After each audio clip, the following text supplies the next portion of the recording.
అందరికీ నమస్కారం. అనేక రాజకీయ వేదికల మీద మాట్లాడా. మొట్టమొదటిసారి చిన్నప్పటి నుంచి నేను అభిమానించిన హీరో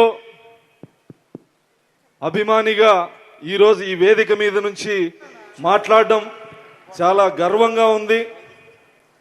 నందమూరి బాలకృష్ణ గారంటే ఒక ఎనర్జీ. బంగారు బుల్లోడు సినిమాలో నువ్వెవరంటే అయిన వాళ్ళు బాలయ్య అంటారు, పరాయి వాళ్ళు బాలకృష్ణ అంటారని చెప్పి ఏ ముహూర్తాన ఆ డైలాగ్ ఆయన నోటి నుంచి వచ్చిందో ఆ రోజు నుంచి ఈ రోజు వరకు జై బాలయ్య అనే నినాదం ఒక స్లోగన్గా మొత్తం తెలుగు రాష్ట్రాలే కాదు, తెలుగు వాళ్ళు ఎక్కడున్నా మార్మోగే ఒక శబ్ద ధ్వనిలా జై బాలయ్య అనే పేరుందంటే ఆ పదానికి ఉన్నటువంటి ఎనర్జీ, ఆయన గొప్పతనానికి ఔన్నత్యానికి అదొక నిదర్శనం. బాలకృష్ణ గారి అభిమానిగా ఎంతోమంది ఆయనకు అభిమానులు ఉన్నారు. ఎమ్మెల్యేలు, ముఖ్యమంత్రులు, స్నేహితులు ముఖ్యమంత్రులు ఎంతోమంది ఉంటారు.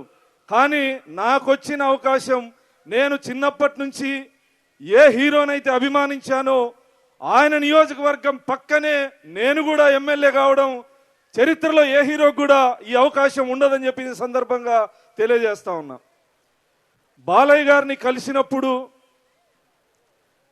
నేను ఎమ్మెల్యేగా కావడం కోసం కానీ, నా సీటు విషయంలో కానీ ఆయన చేసినటువంటి మాట సహాయం, ఈరోజు ఉదయాన్నే ఆయన కలిస్తే మధ్యాహ్నం మీ నియోజకవర్గంలో ఈ ఊర్లో ఇన్ని వేల ఎకరాలు ఉన్నాయి, భూములు ఇన్ని వందల ఎకరాలు ఉన్నాయి, అక్కడ పరిశ్రమలు తీసుకొస్తాం, మాకు దగ్గర 2 నియోజకవర్గాల్ని అభివృద్ధి చేస్తామని చెప్పినటువంటి ఆయన గొప్ప మనస్సుకి శిరస్సు వంచి ప్రణామం చేస్తాడ. ఎందుకంటే హీరోగా, క్యాన్సర్ హాస్పిటల్ చైర్మన్గా, అనేక రకాలైనటువంటి పని ఒత్తిడిలో ఉన్నటువంటి ఆ వ్యక్తికి పక్క నియోజకవర్గంలో భూములు, పరిశ్రమలు తీసుకురావాలని నిజంగా చెప్తాన్నా, ఆయన చెప్పిన ఊరి పక్కన భూములు ఉన్నాయనే విషయం స్థానిక ఎమ్మెల్యేగా నాకు కూడా తెలియదంటే నేను నిజంగా సిగ్గుతో ఈ మాట చెప్తాను.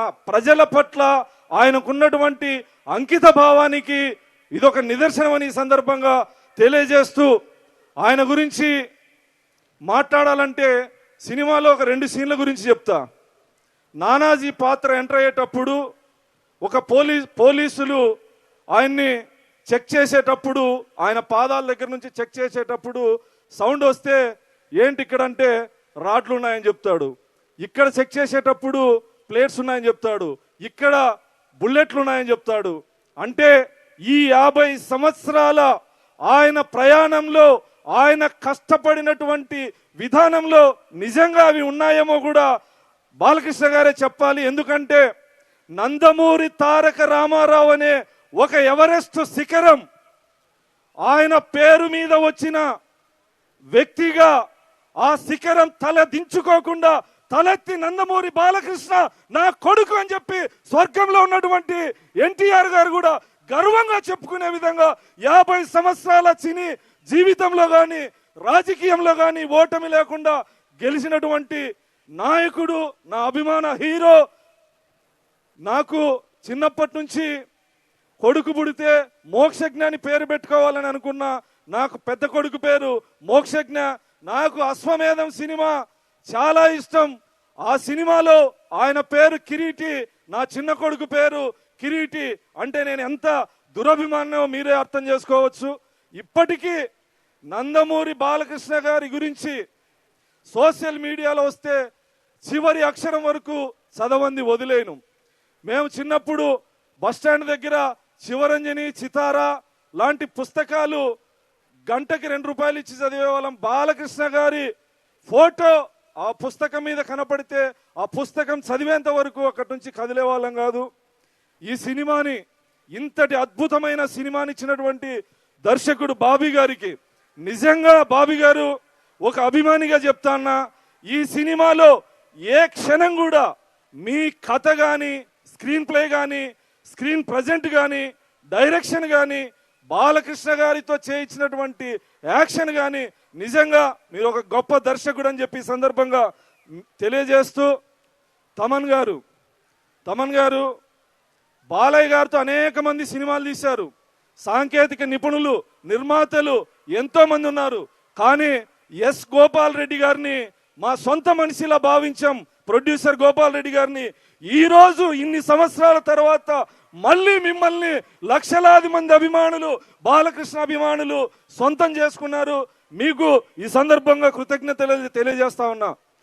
మీరు మీమ్స్లో వస్తున్నాయి, రజనీకాంత్ గారికి బక్కోడు, బాలయ్య బాబుకి బండోడు అని మ్యూజిక్ వస్తా ఉన్నాయి. మీరు ప్రపంచంలో బాలకృష్ణ గారిని అభిమానించే ప్రతి గుండె ఈరోజు మిమ్మల్ని అభిమానిస్తుంది. ఇది అతిశయోక్తి కాదు, నేను అభిమానిగా చెప్తా ఉన్నా. శ్రద్ధా శ్రీనాథ్ గారు కలెక్టర్గా మనకు అనుకూలంగా లేనటువంటి ప్రదేశంలో కానీ వాతావరణంలో కానీ మౌనం కూడా యుద్ధం చేయడమే అని చెప్పేసి మీ పాత్ర ద్వారా బాబీ గారు చెప్పారు. అంటే మనకు అవకాశం లేనప్పుడు మౌనంగా ఉండడం కూడా ఒక రకమైనటువంటి యుద్ధమే. మీకు తెలుగు వచ్చారాదో నాకు తెలియదమ్మా. ఖచ్చితంగా మీ పాత్ర ఔన్నత్యం. ప్రజ్ఞ గారు బాలకృష్ణ గారితో అనేక సినిమాలు, విజయశాంతి గారు చాలా మంది చేశారు. ఈ గౌతమి పుత్ర శాతకర్ణి నుంచి ఈ రోజు వరకు నిజంగా మా బాలయ్య గారి పక్కన మీ ఔన్నత్యం, మీ వ్యక్తిత్వం, సినిమాలో ఆ నిండుదనం, బాలయ్య గారి పక్కన మిమ్మల్ని మళ్ళీ మళ్ళీ ఇంకా చాలా సినిమాల్లో చూడాలని చెప్పి నేను సందర్భంగా భావిస్తా ఉన్నాం. నందమూరి బాలకృష్ణ గారు సినిమా హీరోగా, హాస్పిటల్ చైర్మన్గా ఇవన్నీ మనందరికీ తెలుసు. ఆయన మంచితనం, ఆయన గొప్పతనం అంటే మామూలుగా నెలకి 1,00,000 రూపాయలు సంపాదించేటువంటి వాళ్లే కాలరెగరేసుకొని తిరిగేటువంటి రోజుల్లో ప్రపంచం గుర్తించిన మహనీయుడు నందమూరి తారక రామారావు గారి కుమారుడిగా, 3 సార్లు శాసనసభ్యుడిగా, 50 సంవత్సరాలు సినీ జీవితంలో ఒక శిఖరంలో ఉన్నటువంటి వ్యక్తి, ఆ మహా మనిషి కొంచెం కూడా అహం అనేది కానీ ఇగో అనేది కానీ లేకుండా చిన్న పిల్లల మనస్తత్వం. ఇందాక ఆ చిన్న అమ్మాయి, చిన్న పాత్ర చేసిన అమ్మాయి వస్తే ఒక తండ్రి మనసుతో దగ్గరకు తీసుకొని తొడల మీద కూర్చోబెట్టి అమ్మాయితో మాట్లాడిన విధానం, స్క్రీన్ మీద కృష్ణుడి వేషధారణ వస్తే ప్రజ్ఞ గారు మాట్లాడుతాండ్రు, పెద్ద ఆయన ఎన్టీఆర్ అని. ఎన్టీఆర్ గారు కాదమ్మా, మా బాలయ్య బాబు. మీరు మాట్లాడారు, మేము వెనక నుంచి చూసినాం. ఇంకా మాట్లాడాలి, అనేక మంది ఉన్నారు. కాబట్టి నిజంగా చెప్తాను బాలయ్య బాబు గారు, మీరు మళ్ళీ జన్మలో నటుడిగా పుడితే నీ అభిమానిగా పుడతా, నువ్వు నాయకుడిగా పుడితే నేను అనుచరుడిగా పుట్టాలని ఆ భగవంతుని కోరుకుంటూ మరిన్ని సినిమాలు, ఆయన ఇలాంటి సినిమాలు ఎన్నో తీయాలని, అన్ని సూపర్ డూపర్ సక్సెస్ కావాలని. కొంతమందికి శకం నడుస్తుంది, మా బాలయ్య బాబు శకం పరిగెడుతుంది. ఆయనకు ఇంకా తిరుగులేదు, ఎదురు లేదు. వచ్చే ప్రతి సినిమా కూడా సూపర్ డూపర్ హిట్ కావాలని మనస్ఫూర్తిగా భగవంతుని కోరుకుంటూ ముగిస్తున్నా. జై బాలయ్య, జై బాలయ్య, జై బాలయ్య, జై బాలయ్య, జై బాలయ్య.